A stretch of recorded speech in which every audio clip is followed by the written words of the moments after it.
د بین الافغاني مذاکراتو له پیل څخه شاوخوا 3 میاشتې وروسته د افغانستان اسلامي جمهوریت دولت او وسلوالو طالبانو د مذاکراتي پلاو ترمنځ پر طرز العمل د توافق راپورونه ورکړل شوي دي. په ورته وخت کې پرون د امریکا د بهرنیو چارو وزیر مایک پامپیو قطر ته تللی او هلته د افغانستان دولتي مذاکراتي پلاوي او طالب مشرانو سره لیدنه او خبري اترې کړې دي. د سولې په چارو کې د دولت وزارت وایي په قطر کې د دولت مذاکره کوونکي هیئت د امریکا د بهرنیو چارو وزیر ته ویلي د وسلوالو طالبانو د 15,000 بندیانو تر خوشي کېدو وروسته د تاوتریخوالي زیاتوالی نور د منلو وړ نه دی. د سیاسي او نظامي چارو یو شمېر کارپوهان بیا د سولې مذاکراتو کې د خبرو اترو ځنډ پاړه پر وسلوالو طالبانو اچوي او وایي چې د طرز العمل باندې له توافق څخه وروسته باید د سولې خبرې اترې تیزې او اوربند وشي. د نظامي چارو کارپوهان د سولې د خبرو اترو پر مهال د افغانستان اسلامي جمهوریت دولت انعطاف د ستاینې وړ ګڼي او په دې برخه کې د سولې او ثبات لپاره د لا انعطاف غوښتونکي دي. دوی وایي که وسلوال طالبان ځان افغانان ګڼي او د نورو هیوادونو په اشاره مخ ته نه ځي باید د سولې خبرو کې انعطاف تاوتریخوالی کم او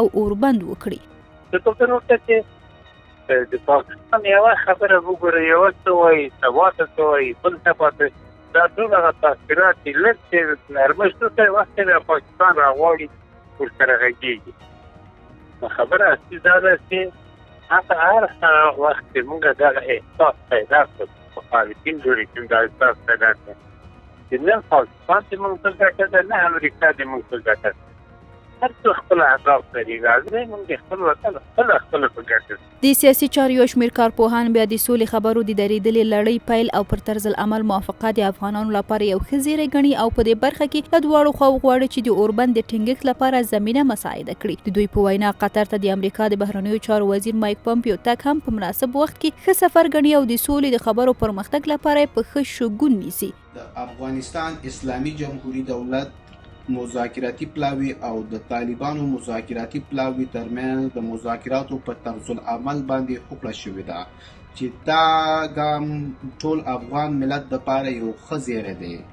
او د بلې خوا د امریکا بهرنیو چارو وزیر مایک پامپیو ملاقات د افغان مذاکراتي پلاوي او د طالبانو مشرانو او مذاکراتي پلاوي سره دا په ټوله کې د مذاکراتو د کامیابی او یو دایمي اوربند لپاره یو ستر زیری دی. د پاکستان صدر اعظم عمران خان هم تیره اونۍ کابل ته په خپل سفر کې ویل وسلوال طالبان د اسلام آباد په هڅو راضي شول چې امریکا او افغان حکومت سره خبرې وکړي او د تاوتریخوالي د کمولو لپاره به یې هم وهڅوي.